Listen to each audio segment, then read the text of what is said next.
Liability और asset क्या होता है इसके बारे में थोड़ा डीप नॉलेज हमें मिला है, हम आपके साथ शेयर करेंगे। हेलो दोस्तों, मेरा नाम है मोहम्मद परवेज़ और आपका स्वागत है हमारे चैनल पे। मैं आज इस बारे में बात करूंगा कि हम लोग जो चीज़ खरीदते हैं, जिसको हम लोग फॉर एग्जांपल हमने 1 लाख रुपए की बाइक ले ली, और बाइक जब हमने लिया और उसके बाद 1 साल के बाद वो बाइक जो है हमारा 40,000 का भी नहीं रह जाता। ऐसा क्यों? तो ऐसा मैं नहीं बोल रहा हूँ कि हमें बाइक नहीं लेनी या हमें ज़रूरत की कोई सामान नहीं लेनी, उसमें थोड़ा सा चेंज करना। और ये मैं अपने मन से नहीं बोल रहा हूँ, मैं इंस्पायर हुआ हूँ रॉबर्ट कियोसाकी की बुक से, rich dad and poor dad, जिन्होंने उसमें खुल के एक्सप्लेन किया कि जिसको हम लायबिलिटी समझते हैं और जिसको हम एसेट समझते हैं, उन दोनों का उन्होंने डिफरेंट बताया और अच्छी तरीके से बताया। जैसे कि हमने एक मोबाइल ख़रीदा, 50,000 का मोबाइल है, मगर 2 साल के बाद इस मोबाइल का वैल्यू क्या रहने वाला है? आप बताओ, 25,000, 20,000 या 15,000? आप कमेंट सेक्शन में ज़रूर बताना आकर के। मगर अगर हमने मोबाइल लेने का प्रोग्राम बनाया 50,000 का, हम उसमें थोड़ा सा अपना स्मार्ट माइंड यूज़ करेंगे कि हम मोबाइल लेंगे 30,000 का, बचे 20,000, उसको हम किसी स्टॉक में डालेंगे लॉन्ग टर्म के लिए।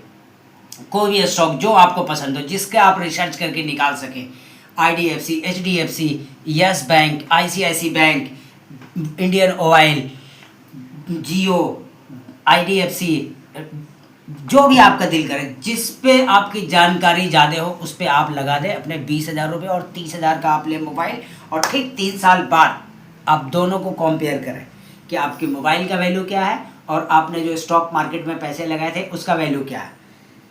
दोनों को डिफरेंट करेंगे तो अगर आपके मोबाइल का वैल्यू जो आपने 30,000 में लिया था उसका अगर 10,000 है, तो मैं गारंटी दे रहा हूँ कि आपके शेयर का कम से कम 40,000 तो वैल्यू होगा ही होगा। तो हमें स्मार्ट तरीके से अपने आप को लायबिलिटी और एसेट पे फोकस करना कि हमें जहाँ ज़रूरत है, अगर हमें मोबाइल 50,000 में जो फीचर्स मिलेगा ढूंढना है, 30,000 में अगर नहीं मिलेगा तो कम से कम कुछ साल काम चला लें। इसी तरीके से हमें आज का जो सिचुएशन है, बहुत टफ सिचुएशन आ रहा, हम अपने पैसे को सेव करें और सेव करके सही जगह इन्वेस्ट करें, उसी से हमें मिलेगी ग्रोथ। वरना हम परेशान रहते हैं कि महंगाई बढ़ रही है, बहुत ज़्यादा चीज़ें महंगी हो रही है। अगर चीज़ें महंगी हो रही है तो हमें अपनी इनकम को बढ़ाना पड़ेगा, और इनकम के साथ साथ अपने पैसे की ग्रोथ को भी बढ़ाना पड़ेगा। इसके लिए हमें सीखना पड़ेगा, हमें समझना पड़ेगा, हमें फाइनेंस का पूरा नज़रिया समझना पड़ेगा कि फाइनेंस किस तरीके से काम कर रहा है, किस तरीके से पढ़े लिखे लोग और दिन प्रतिदिन रिच होते चले जा रहे हैं। क्यों हम लोग बोलते हैं कि ये पैसे वाले लोग, अमीर लोग, इनके पास कोई एक्स्ट्रा रॉकेट साइंस है? नहीं, गलत। इनको सिर्फ अपने पैसे को मैनेज करना आता है। ये अपने पैसे को अच्छी तरीके से मैनेज करते हैं और हमें भी वही सीखना है, और हम सीख सकते हैं, कोई बड़ी बात नहीं, बहुत आसान है। बहुत सारा बुक अवेलेबल है, सेल्फ हेल्प की बहुत सारी बुक है। Rich dad and poor dad, think and grow rich, Napoleon की 1 नंबर बुक है। तो इस तरीके से और बहुत सारे हमारे बड़े बड़े यूट्यूब चैनल पे बैठे हैं जो हमें फाइनेंस के बारे में सिखाएंगे, और हम भी फाइनेंस के बारे में सीख कर उसको स्मार्ट तरीके से इस्तेमाल कर हम भी इस दुनिया में अपने आप को बेहतर बना सकते हैं। कुछ चीज़ को हमने शर्ट खरीदा 1,000 रुपये का, नहीं खरीदेंगे, 200 का खरीदेंगे, 800 स्टॉक मार्केट में डालेंगे, अच्छी जगह पे डालेंगे, जहाँ उसके बारे में सर्च करेंगे, रिसर्च करेंगे, जानकारी लेंगे किताबों से, मीडिया से, सोशल मीडिया से, बेस्ट यूट्यूब चैनल से जो इसके बारे में हमें बताते हैं, हम वहाँ जा कर के नॉलेज लेंगे और हम भी स्मार्ट बनेंगे। मैं कोई इतना पढ़ा लिखा नहीं हूँ, ना मैं कोई बहुत समझदार आदमी हूँ, ना मैं कोई बहुत बड़ा motivational speaker and business coach हूँ, मैं ऐसा कुछ भी नहीं हूँ। बस मुझे थोड़ी बहुत जानकारी मिलती है, कहीं कहीं से मुझे नॉलेज मिलता है। मैं थोड़ा किताबें पढ़ने का शौकीन हूँ, तो मैं सेल्फ हेल्प की मैंने बुक की कलेक्शन थोड़ी बना रखी है। मैं जब वहाँ से कुछ पढ़ता हूँ, मुझे जानकारी मिलती है, तो मैं सोचता हूँ कि आप लोगों से शेयर करूँ। पहले मैं भी सोचता था यार इतनी महंगाई बढ़ रही है, मैं ये चीज़ अफोर्ड नहीं कर सकता, मैं वो चीज़ अफोर्ड नहीं कर सकता, मेरे दोस्त वो ले लेते हैं, मैं नहीं ले पाता हूँ, मेरे पास आईफोन नहीं है और आज भी नहीं है, मगर ये सब चीज़ कैसे आएगा? वो अगर ले रहे हैं तो वो स्मार्ट है, वो अपने सैलरी का अच्छी तरीके से इस्तेमाल करते हैं, हम नहीं कर पाते। हमें सैलरी मिलती है और हम उसको उड़ा देते हैं, या उड़ा भी नहीं पाते, हमारे खर्चे पूरे नहीं पड़ते। क्यों? क्योंकि हमने उसको सही तरीके से इस्तेमाल करना सीखा नहीं। और अब मैं सीख रहा हूँ, मैं चाहता हूँ आप भी सीखें, और आप भी सीखें, और आप भी सीखें, हम सब मिल के सीखें, सब मिल के एक नया क्रांति लाएँ सीखने का। हर चीज़ को सीखे, हर चीज़ को समझे। सबसे पहले कि आज से और अभी से आप सब हमें वादा करेंगे अपना अपना हाथ उठा करके कि अपने इनकम में से 10% हम बचाएंगे और 10% बचाने के बाद उसको हम अच्छे तरीके से स्मार्ट तरीके से कहीं पे सेव करेंगे और सेव करने के बाद उसको कहीं अच्छी जगह पे इन्वेस्ट करेंगे, ऐसी जगह पे जहां हमारा पैसा धीरे धीरे धीरे धीरे बढ़े। हमने अपने इनकम में से 10% निकाला, 10% निकालने के बाद कुछ दिन हमने उसको जमा किया, वो थोड़े से पैसे हो गए, फिर हमने थोड़े से पैसे को कहीं इन्वेस्ट किया, फिर उससे जो इनकम आया फिर उसको भी हमने कहीं इन्वेस्ट किया। ऐसा सुनने में लग रहा है कि बकवास है, मगर ये बकवास नहीं है। अगर आप इसको प्रैक्टिकल करेंगे तो बहुत आसान तरीके से। इसके ऊपर भी मैं आपको एक बुक रिकमेंड करूँगा, the richest man of Babylon. इसमें भी इसको खुल के एक्सप्लेन किया है ऑथर ने, बहुत अच्छी तरीके से समझाया है।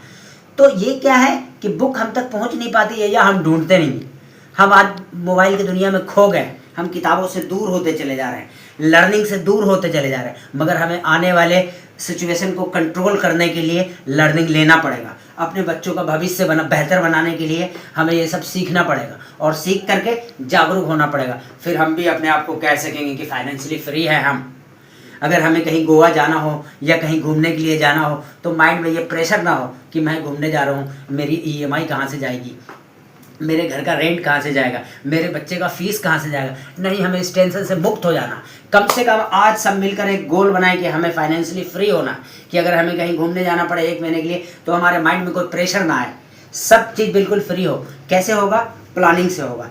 प्लानिंग बनाए, हर चीज़ को सीख करके और हमारा हौसला भी बढ़ाए। अगर मुझसे बोलने में कोई गलती होती है तो आप लोग मुझे कमेंट्स में करके मेरी गलती को सही करें, मुझे सही सुधारें, मुझे सही रास्ता बताएं, क्योंकि मुझे भी नहीं आता, मैं भी सीख रहा हूँ। मुझे भी एक शौक़ है कि मैं भी आऊँ, मैं भी यूट्यूब के कुछ 4 शब्द बोलूँ। लोग बोलते हैं, मुझे भी लोगों को देखकर बड़ा अच्छा लगता है, मुझे मन करता है कि मैं भी बोलूँ। मैं पढ़ा लिखा नहीं, जाहिल अंगूठा छाप आदमी हूँ, मुझे लिखना नहीं आता। अगर मुझे लिखना आता तो मैं भी लिख के समझाता, जो मुझे समझ में आता। मैं सिर्फ हिंदी पढ़ लेता हूँ और उसको समझ लेता हूँ। तो अगर मुझसे बोलने में कोई भी गलती हो जाए तो आप लोग मुझे छोटा भाई समझकर मुझे सुधारें, मुझे बताएं, मुझे कमेंट्स करें, मैं उस पर सुधार करूंगा। कोई मेरे बोलने का तरीका गलत है, कोई मेरा स्टाइल गलत है, कोई मेरा अंदाज़ गलत है, कुछ भी अगर आप लोग को गलत लगे तो आप लोग कमेंट में आके आप लोग भी मुझे सिखाओ और मुझे जो जानकारी मिलेगी वो मैं आपको बताऊँगा। बस मैं ये कहना चाहता हूँ कि आज हम लोग स्मार्ट बने। मेरा उन सब स्टूडेंट से एक खास कर कहना है जो अफोर्ड नहीं कर सकते मगर EMI पे फ़ोन ले लेते हैं। क्या ज़रूरत है टेंशन लेने की? अगर आपने EMI पे आईफोन ले लिया, क्या ज़रूरत है 1 लाख रुपए का EMI पे फ़ोन लेने का? क्या ज़रूरत है? आप 20,000 के फ़ोन से काम चलाओ और जो पैसा आपका EMI में जा रहा है उस पैसे को आप कहीं इन्वेस्ट करो और इन्वेस्ट करने के बाद कुछ सालों के बाद आपका खुद का फ़ोन होगा, खुद के पैसे से आप फ़ोन ले पाओगे, EMI पे लेने की ज़रूरत नहीं पड़ेगी। मैं ये कहना चाह रहा हूँ हम लोग मिलकर स्मार्ट बने, समझदार बने और फाइनेंस का तरीका सीखें कि पैसे को कैसे मैनेज किया जा सकता है। जिस तरीके से टाइम मैनेजमेंट ज़रूरी है उस तरीके से माइंड मैनेज ज़रूरी है। इसी हिसाब से फाइनेंस का भी जानकारी को समझकर पैसे को मैनेज करना सीखना चाहिए हमें और आपको। Okay, thank you.